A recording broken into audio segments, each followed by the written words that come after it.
Okay. Some fears, they kind of whisper to ya in the dark, right? Yeah. And some nightmares, they're like shadows. Yeah. But stories, good stories, man, they hook you. They really do. Welcome to The Walking Dread. Ow.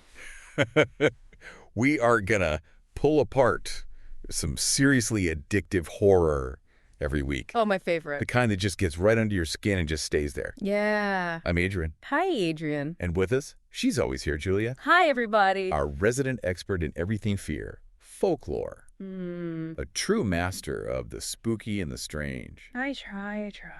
Julia, it's so good to have you back. It's a pleasure to be back. Always a pleasure to delve into the unsettling with you. We're going to pick at the bones today Ooh, okay. of a particularly chilling tale. All right, I'm ready. It involves something we encounter every day. Okay. Seemingly harmless objects Okay. that become sinister. Oh. You know, think about those toys tucked away in your attic. Yeah. And imagine if they started whispering to you. Oh, Secrets of the dead. that's not good. That's where we're going today. Yeah, delightful dread. Yeah. And if you're enjoying this journey into the scary, Yeah. be sure to rate, Do it. follow The Walking Dread. Yeah. Plenty more chills coming your way. Oh, good. The story we're talking about today is called Voices in the Attic. Okay. So picture this, okay? Okay. Two siblings, Lily and Ethan. Mm-hmm. They get tasked with the universally dreaded chore, cleaning out the attic. Ah, I hate that. You know the scene? Yeah, I know it. Dust motes dancing in the, weak light coming through a single dusty window. Yeah. The smell of forgotten things. Oh, yeah. And that sort of feeling of unease that just hangs in the air. Yeah, and it gets worse. Oh, no. Lily, she's wrinkling her nose at the musty smell. Yeah. Ethan's making, typical teenage grumbles about everything being from, the Stone Age. Oh, yeah. And then it happens. Oh. A giggle. Oh, no. Not a normal giggle. I was going to say. Not a happy one. Right. Tiny. Uh-huh. Tinny. Oh. Like it's coming from an old, like a wax cylinder recording or something. Okay, yeah. And then a whisper. Nope. Lily. No. Clear as a bell. Oh, that sends chills down my spine. Ethan practically jumps out of his skin. Understandably. They're trying to find it. Oh, yeah. Where's it coming from? Right. Trace it to this battered old wooden trunk Okay. tucked away in a corner. Uh-huh. Inside, amidst, yellow newspapers, a pile of those faded dolls with the vacant stairs. Oh, yeah. They find it. Oh, no. What is it? A porcelain marionette.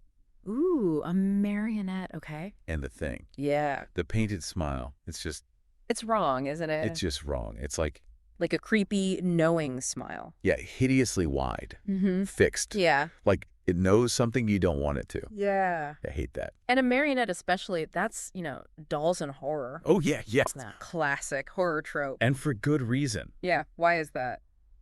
Well, there's something about an object that mimics a human form. Yeah. But isn't alive. Yeah. It's uncanny. Yeah. And those fixed expressions, the way their limbs can be manipulated. Yeah. It plays into our anxieties about control and what might be lurking beneath a, seemingly innocent facade. Yeah. What's so interesting here is that smile, that creepy smile. Right. It's initially just a visual detail. Right. But then it becomes imbued with this menace as the story unfolds. Right. Like that the smile knows more than you do. And it escalates quickly. Oh, no. Ethan, probably thinking it's a prank, reaches for the marionette. Oh, no, don't touch it. But then he hesitates. Good. Smart move, and Yeah. that's when its lips move. Oh, no. Just a tiny twitch at 1st, and then it whispers. Oh, gosh, no. No. The flashlight clatters to the floor, Oh, no. plunges them into darkness. Oh, that's the worst. And Ethan, he just says, it's talking. Well, yeah. But this is not just one creepy doll with a voice. Yeah. It gets so much worse. Oh, no. How? That single whisper multiplies. Oh, no. Becomes a chorus. No. A cacophony of voices, old, young, Mm-hmm. men, women, Oh, God. all murmuring things like, we're here, listen to us, don't forget us. No. I don't like that. I don't like that at all. I don't like it either. So that shift from a single voice to a multitude, Right. that is brilliant. Yeah. For scaring us, I mean. It's terrifying. It is terrifying. Why is that so scary, though? Why is that that's a really effective way to amplify the terror? It is. And, I think it's because it creates this feeling of being overwhelmed. Yeah. Surrounded by this unseen, inescapable presence. Right. You know, think about it. When you hear multiple whispers just at the edge of your hearing, Yeah, it's yeah. unsettling, right? Yeah. So it takes that primal unease and just cranks it up to 11. Yeah. But also the content of the whispers is creepy too. Yeah. The pleas to be heard, to be remembered. Yeah. It hints at some potential tragedy or unresolved past that's tied to these objects. Right. You know, what kind of echoes are trapped within these forgotten things? That's a great question. It's a scary question. So Ethan, bless his heart, his first instinct is to grab this dusty old baseball bat Oh, no, not E. that was also in the attic Okay. and just smash the trunk. Okay, well. And for a brief, glorious moment, it works. All right. The whispering stops. Okay. But Yeah, I knew there was a but. you knew it was coming. Always a but. This is where the dread really ratchets up. Okay. Immediately after, they hear this. Yeah. Dry, grating, Oh, no. creaking sound. I don't like that. Like old bones protesting. Ugh. Lily lets out a blood-curdling scream, Oh, man. and the shadows in the corners of the attic, Uh-huh. cast by their still rolling flashlight, Yep. they start to writhe. Oh, no. They twist, they form these monstrous, elongated shapes, Oh, God. reaching down from the eaves. Oh, nope. I would just nope right out of there. I would run. I would Yeah. absolutely run. Yeah, that, you know what, that backfires like such a classic element of a good horror story. Yeah. It's like the initial attempt to solve the problem not only fails, Right, it wow. actually makes it worse. Right. It pushes those characters into an even more desperate situation. Right. But also the shift from the auditory terror, the whispers, Right. to the visual and even like tactile horror Right. with the creaking and the shifting shadows. Yeah. It creates this multi-sensory experience of dread. Yeah. You're not just hearing it anymore, you're seeing it, you're feeling it, Yeah. and it's like the environment itself is turning against them, Yeah. animated by whatever this force is. Right. Was the trunk just a container, or was the, like, malevolence already all over the attic? I don't know. I don't like it. Yeah, it's a good question. Ethan's swinging the bat frantically, Yeah. not really hitting anything substantial. Right. Lily has this terrifying flash of clarity. Oh, no. What is it? It's the marionette. Oh, That's the source of all this. darn it.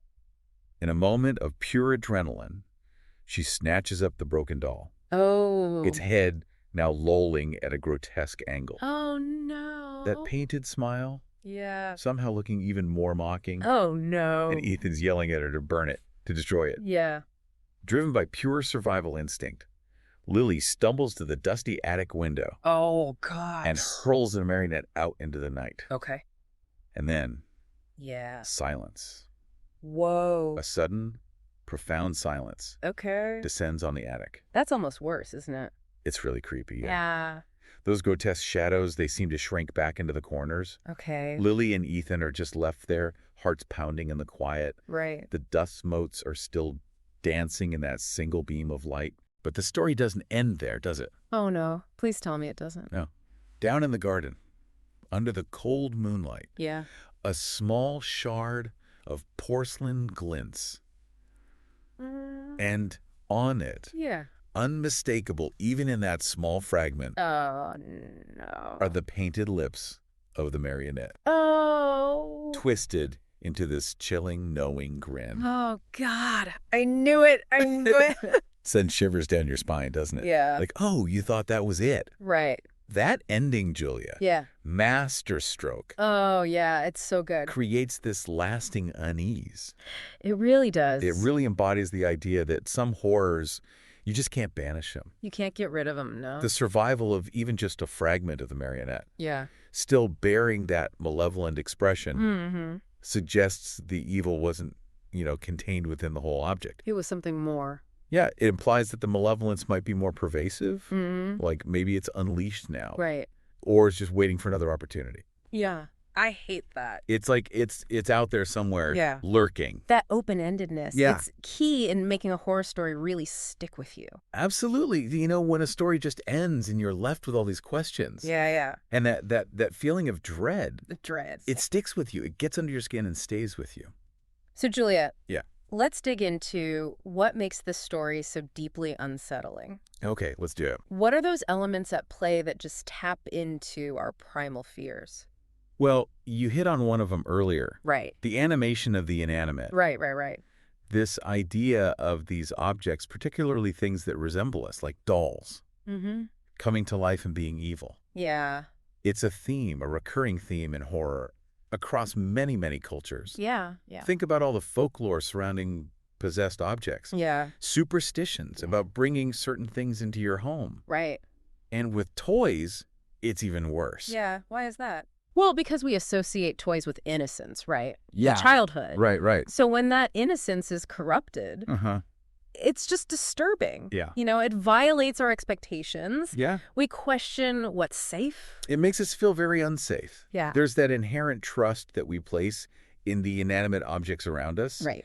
And when that's betrayed, it's unsettling. It really is. And then there's the voices, the disembodied The voices, voices, yeah. and whispers especially. Yeah. They just trigger anxiety. Yeah, they really do. They suggest this hidden presence, something lurking right outside of our vision. Yeah. And our ears, they're so attuned to detecting threats, right? Right. So when we hear these unexplained sounds, especially if they're directed at us, Yeah.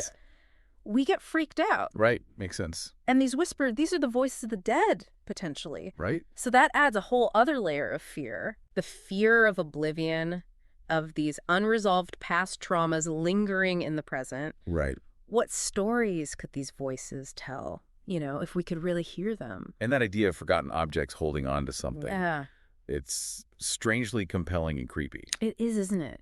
You know, the story really plays into that concept, that objects, Yeah. they can become like imbued with the emotions, the memories, Right. even the spirits, you know, associated with them, Right. especially if they've been neglected or put away in a place like an attic, which is just Right. a repository of the past. The attic is like a perfect setting for this, isn't it? It is, you know, the dust, the stillness, Yeah. it just amplifies this feeling of like suspended time. Right. It's like a place where echoes of the past just linger more readily.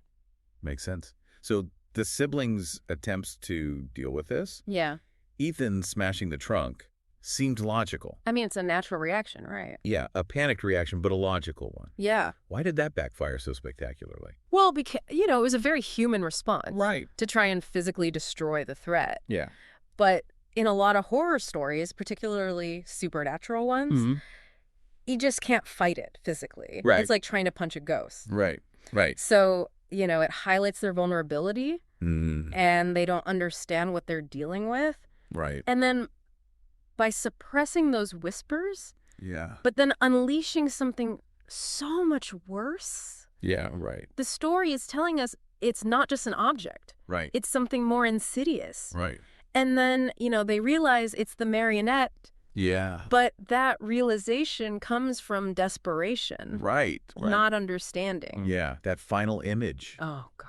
that tiny piece of porcelain, that little knowing grin. Uh-huh. It's so simple, but so effective. It is, isn't it? And it leaves us with that feeling of, Dread. yeah, It hasn't really gone away. no. It just might be dormant. And then it could come back. And it plays into that idea of a seemingly ordinary place, Right. their own home, Their house. becoming the source of the terror. Yeah. It's not some, Gothic castle. No, right. It's their family attic. Yeah, it's filled with their family history. Filled with their history, yeah. Their personal history. That makes it feel so much more Real. real, And so much scarier. more relatable, Yeah. and more frightening Yeah. because it could happen to us. Absolutely. You know, setting a horror story in a familiar domestic space, Yeah. it just undermines that feeling of safety and security. Right. It's like saying the uncanny Yeah. can intrude even into the most mundane parts of our lives. Right. And that's scary. Yeah. It makes the everyday potentially terrifying. Exactly. Julie, this has been a wonderfully unsettling exploration. Oh, thanks. It's been fun. I'm a little freaked out. Yeah, it makes you think twice about what's hiding in your own home. Yeah, definitely. What's in your attic. All those forgotten corners. Yeah. To all of you listening in the darkness tonight, Yeah. here's a thought to keep you company. Yeah. Oh, I'm scared. What seemingly harmless objects in your own environment Yeah. might hold unseen stories of forgotten history, Yeah. or perhaps even the potential for something more. I don't like it. Yeah. Consider the power of the past Ooh. and the unknown forces that might just reside Yeah. in the everyday. Ooh. Scary. Thank you for joining us on The Walking Dread. Thanks, everyone. If you crave more addictive horror that creeps into your thoughts Yeah. long after the story ends, Mm-hmm. be sure to rate and follow Do it. The Walking Dread. Yeah. Fresh doses scares every week. Sweet dreams. Sweet dreams. By me. If you dare. If you dare. We'll see you next week.